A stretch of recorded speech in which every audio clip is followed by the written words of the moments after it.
ռազմական փոխադարձ վերահսկման մեխանիզմներ ստեղծելու մասին եւ այլն, որոնք ըստ էության անպատասխան են թողվել։ Իսկ ընդհանրապես խաղաղության գործընթացի հետ կապված մեր դիրքորոշումը հետեւյալն է, որ կա համաձայնեցված խաղաղության համաձայնագրի տեքստ եւ այդ տեքստը պատրաստ է ստորագրման եւ մենք պատրաստ ենք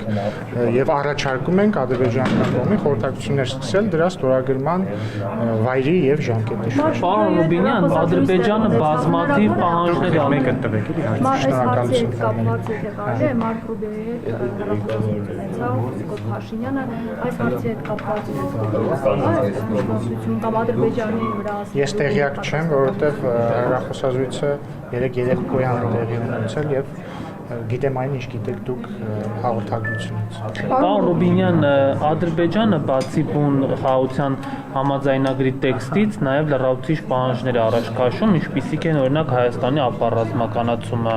փախստականների հետ վերադարձը, սահմանադրության փոփոխությունը եւ այլն։ Հիմա Հայաստանի համար սրանք կարմիր գծեր են, թե հնարավոր է, որ այս պահանջները բավարարվեն։ Դրանք լեգիտիմ պահանջներ չեն եւ բոլոր պահանջների վերաբերյալ մենք մեր դիրքորոշումը հայտնել ենք։ Եթե ցանկություն ունեք կարող եմ կրկնել, բայց չեմ կարծում որ կարիք կա, որովհետեւ բազմիցս է դրա մասին խոսվում։ Ինչի համար եմ հարցում, որովհետեւ երկու կետերը, որոնք վերջերս համաձայնեցվեցին, դրանք եւս Հայաստանը երկար ժամանակ չէր համաձայնում, հետո առողջվածային պայմաններում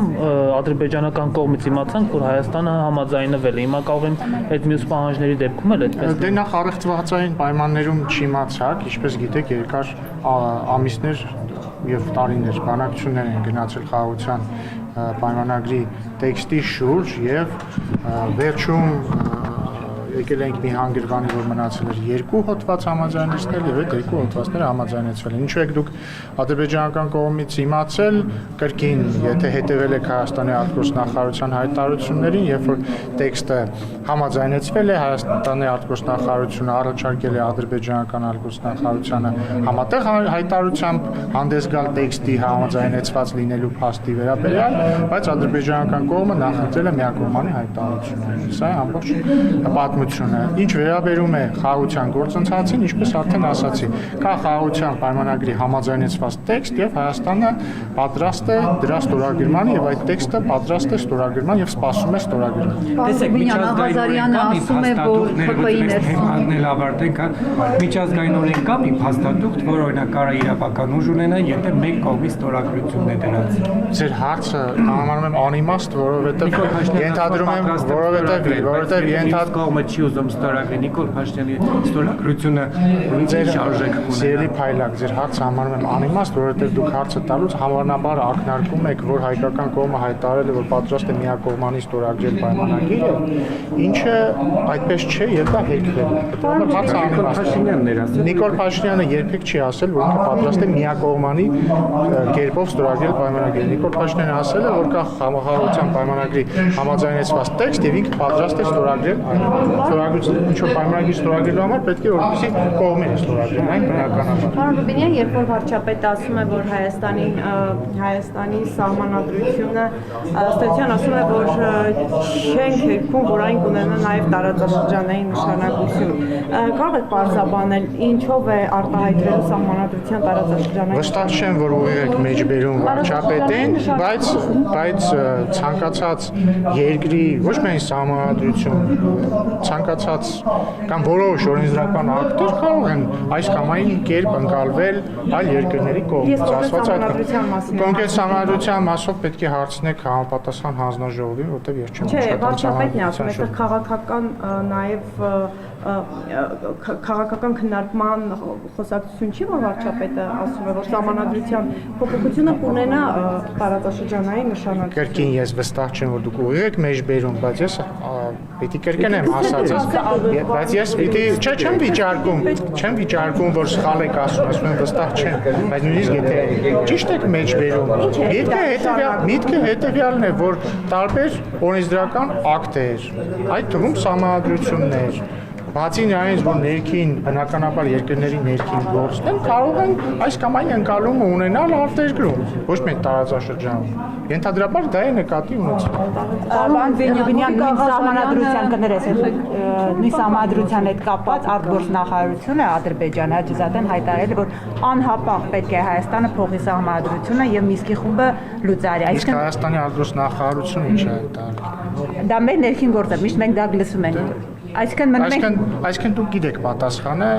շատ ուրախ եմ, որ նաև Հայաստանի արտգործնախարարության հայտարարություններին եք լսում։ Ռուբինյան, պարզապես տեսեք, երբ որ կանգնած է դեռ Ադրբեջանն ամեն օր նախապայմանները շարադրում է եւ գործընթացը կանգնած է, հարց հետեւյալն է, Հայաստանը ինչ դիրքորոշում է ունենալու, սպասելու է հերթական այդպես հայտարարությունները։ Ինչի վերաբերյալ ինչ դիրքորոշում։ Պայմանագրի ստորագրման մասին է, նախապայմանները Ադրբեջանը։ Ես հենց նոր, եթե չեմ սխալվում, 3 անգամ ասացի, որ Հայաստանի դիրքորոշումը հետեւյալն է, որ կա խաղաղության պայմանագրի համաձայնեցված տեքստ եւ Հայաստանը առաջարկել է եւ առաջարկում է ադրբեջանական կողմից սկսել խորհրդակցություններ դրա ստորագրման վայրի եւ ժամկետի շուրջ։ Եվ Հայաստանը պատրաստ է այն ստորագրել։ Փուլում դա է քննարկվում, Ադրբեջանը այլ նախապայման չի վերում, հիմա հենց դա է քննարկվում։ Ինչ նկատի ունեք քննարկում է Ասում եք նախապայմանների չի քննարկվում, պարոն Ռուբինյան, որովհետեւ Ադրբեջանը միայն նախապայմաններից է խոսում, այդ հայկական կողմն է, որ ժամկետների վայրի մասին է խոսում։ Կարծում եք Հայաստանի դիրքորոշումը որն է, ասում եմ Հայաստանի դիրքորոշումն այն է, որ խաղաղության պայմանագրի քննարկում ես ոչ միայն Հայաստանի որտեղ է ինչ քննարկում։ Դուք վերջերս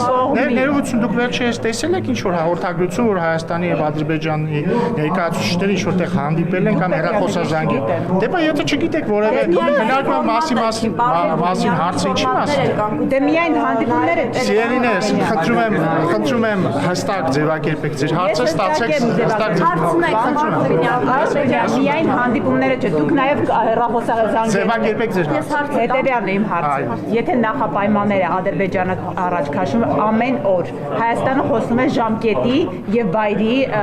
մասին ստորագրման։ Ինչպես է դա ստացվում, այսինքն Հայաստանը միայն ժամկետի Ստացվում է այնպես, որ Ադրբեջանը իր դիրքորոշումն է արտահայտում, Հայաստանը իր դիրքորոշումն է ինչ է հետևելու արտահայտում։ դրան, պարոն Ռուբինյան։ Ըստ մեզ պետք է դրան հետևի խաղաղության պայմանագրի ստորագրումը, որովհետև դա մեր դիրքորոշումն է։ Իսկ Ադրբեջանի հնչեցրած այդ նախապայմանների Երևանը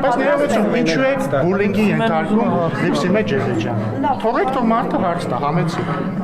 Նախին գործընկերով Գաղազարյանը հայտարարեց, որ շատ վտանգավոր գործընթացներ են գնում, Ալիևը Տիգրան Աշենն է պահանջում Արցախի դիմաց, ինքը դեմ է, դրա համար իրեն մեկուսացրել են այսպես ասած թիմից։ Դուք բոլորդ կողմ եք Ալիևի այս պահանջին, որ ձեզ չեն մեկուսացնում եւ Աղազարյանին այդպես ճնշումների ենթարկում։ Դե նշված մեջբերման մեջ ոչինչ ճիշտ չէր, ձեր հարցի ձևակերպման մեջ էլ շատ քիչ բան կար ճիշտ։ Ընդհանուր առմամբ ես իմ փորձը ցույց է տալիս ազգային ժողովի պատգամավոր եղած ժամանակահատվածում փորձը ցույց է տալիս, որ միշտ երբ որ միջնորդությամբ դատախազը ներկայանում է ազգային ժողով, խնդրելով ազգային ժողովի պատգամավորներին թույլ տալ քրեական հետապնդում հարուցել այս կամ այն պատգամավորի վերաբերյալ, այդ պատգամավորը հիմնականում սկսում է ասել, որ սա պայմանավորված է իր հայրենասիրական կրթումով, այսքան։ Պատերազմի վտանգ տեսնում եք, պարոն Ռուբինյան, որովհետև պաշտպանության նախարարության հայտարարության հանդես եկավ, որ գրավորություններ հնչում են, թեև սահմանի ուղղությամբ չեն հնչում, բայց ամեն դեպքում սահմանագծի երկայնքով երբեմն արձանագրվում է գրավորություն։ Պատերազմի վտանգ ինչպես երեք, այնպես էլ այսօր, այնպես էլ վաղը կա, պատերազմի առիթ չկա եւ հիմք չկա։ Եվ սա պատասխան ձեր հարցին։ Փորձում են ճնշել, որպեսզի հավելյալ ինչպես իրենց նախապայմաններով կամ պայմաններով պայմանագիրը ստորագրեն։ Ես չեմ ուզում հիմա մենք քաղաքագիտական վերլուծության մեջ գնանք։ Հարցնում եք վտանգ կա, վտանգ միշտ էլ կա։ Ոչ չէի ասի, որ վտանգը ավելի շատ է, քան 3։ Բայց այդ վտանգը կա, քանի դեռ խաղաղության գործընթացը չի հասել իր ավարտին, բայց մենք ինչ ենք անում, մենք շարժում ենք խաղաղության ուղղությամբ, սա է պատճառը նաև, որ այդ թվում մեր ջանքերով խաղաղության պայմանագրի տեքստը համաձայնեցված է եւ սպասվում է իր ստորագրմանը։ Իրենց կողմից տեղեկատվությունը ինչի մասին է վկայում, ինչ Նպատակ վկայում է այն մասին, որ ապատեղեկատվություն են տարածում։ Պարոն Ռուբինյան, երկու հարց, դուք տեղյակ եք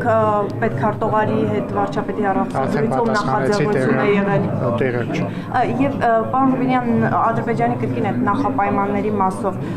Հայաստանը պատրաստ է Ադրբեջանի այդ նախապայմանների շուրջ Բաքվի հետ քննարկումների։ Հարգելի գործընկերներ, Հայաստանը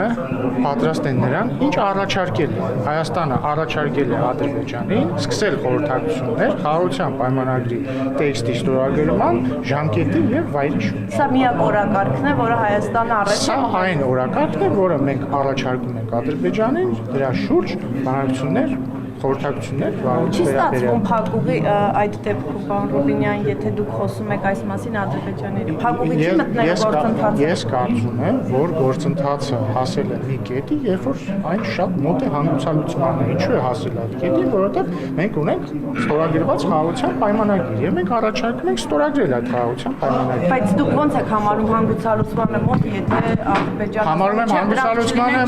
Համարում եմ հանգուցալուծմանը մոտ, որովհետև մենք մի քանի տարի բանակցել ենք խաղաղության պայմանագրի տեքստի շուրջ եւ այդ տեքստը համաձայնեցրել ենք։ Հիմա մնում է այն ստորագրել։ Հիմա եթե դուք ինչ ասեմ, ես ձեր հարցի մի քիչ կոնտեքստը եւ մոտիվացիան չեմ հասկանում, որովհետեւ հիմա դուք ինձ կարող եք անընդհատ ասել, թե Ադրբեջանը քանի ապակառուցողական բան է արել կամ ասել, որպեսզի խաղաղության պայմանագիր չլինի կամ խաղաղություն չլինի։ Կարիք չկա դա ինձ ասել, որովհետեւ դա հանրահայտ է եւ հայտնի է։ Ես ուզում եմ, որ դուք լսեք եւ մեր հանրությունը լսի, թե ո՞րն է Հայաստանի Հանրապետության դիրքորոշումը։ Ես կուզեի օրինակ, որ ձեր լրագրողների հարցերի 90% լիներ նրա մասին, թե ինչ է հայտարարել Հայաստանի արտգործնախարարությունը, 10% լիներ նրա մասին, թե ինչ հատեք ինձ էլի։ Ռուբենյան չէ, Ռուբինյան։ Դուք կտատեք միանգամից կտրաստոտոսը դրավար։ Այսինքն ես իհարկե հասկանում եմ, որ դուք արտահայտում եք այն մտահոգությունները, որ դուք էլ ունեք որպես այդ թվում քաղաքացի, բայց Հայաստան այն ինչ հայտարարում է եւ ուզում է եւ այն ուղղությունը, որով գնում է Հայաստանը, հավատացեք ինձ, ամենևին ոչ ավելի քիչ կարեւոր է, քան ինչ է հայտարարում Ադրբեջանը։ Պարոն Ռուբինյան, ինչպես եք վերաբերում Անդրանիկ Քոչարյանի պահվածքի լրագրողի նկատմամբ, երբ որ լրագրողի վիրավորական աջակցում է, ուլինգը հաստատ դեյցեի։ Չէ, ես Ալեն Սիմոնյանի չեպազվիցի ինչպես։ Լավ, Անդրանիկ Քոչարյանը իրեն վատ է պահել։ Ինչ է արել։ Տեղյակ չեք, Չէ։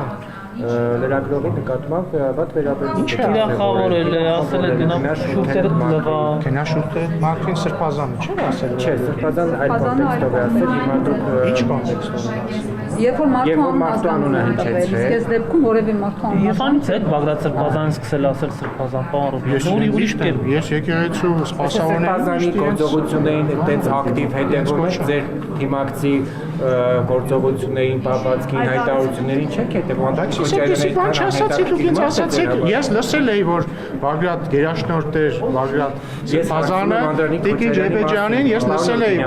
Սրբազանի մասին հարցրել եմ ես ձեզ։ Չէ, դուք ինձ ասացիք, ասել է շուրթերը լվա, ես հիշում եմ միայն մի դեպք, տեսել եմ միայն մի դեպք, երբ որ հարգարժան Չէ, ես չեմ ասում, չեմ հավատում ձեզ, չգիտեի դրա մասին, բայց ինչ ասեմ, ուրեմն վատ օրինակ է ծառայել Սրբազանը, այլ բան չեմ կարող ասել, թող ներին նվաստի։ Դուք հիմա սխալ բան եք ասում, այլ հարց է դա։ Սելի Փայլակյանը այլ բան է ասել։ Սրբազանը ասել է, երբ որ լրագրողը տվել է անուններ իշխանության օրինակ ներկայացուցիչների եւ դա համարել է օրինակ լրագրողի վերաբերյալ ինչ որ բան,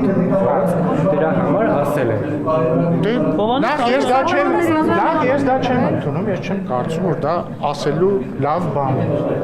Ենթադրում եմ, որ պարոն Քոչարյանը կարող է ասել, որ եթե լրագրողը դրանից չի վերավորվել, ուրեմն ինքն էլ նույնը ասել, բայց ամեն դեպքում ես դա լավ բան չեմ համարում, ես ձեզնից ոչ ոքի չեմ հորդորում ձեր բերանները լվալ։ Ես չեմ հորդորում։ Նույնը չենք հորդորում ձեզ։ Այո։ Շնորհակալություն։